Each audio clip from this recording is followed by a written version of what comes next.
இன்றைய தினம் பாண்டியன் ஸ்டோர் சீரியலில் வந்து பார்த்தீங்கன்னா, சரவணனோட அஞ்சலி பைக்கில் ஏறி போகிறத நினைச்சு பார்த்த மயில் அழுது கொண்டிருக்கிறார்.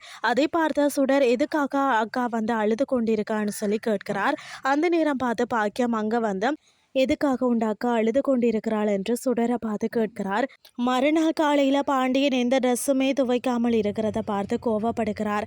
அதை தொடர்ந்து பாண்டியன் அரசிக்கிட்ட வந்து எந்த ட்ரெஸ்ஸுமே துவைக்கலையா என்று கேட்கிறார். அதற்கு கோமதி என்னால் சொல்லாமல் எந்த விஷயமும் வந்து செய்ய இயலாதுன்னு சொல்கிறார். மேலும் எனக்கு இந்த வீட்டில் என்ன உரிமை இருக்குன்னு சொல்லியே தெரியலைன்னு சொல்கிறார் கோமதி.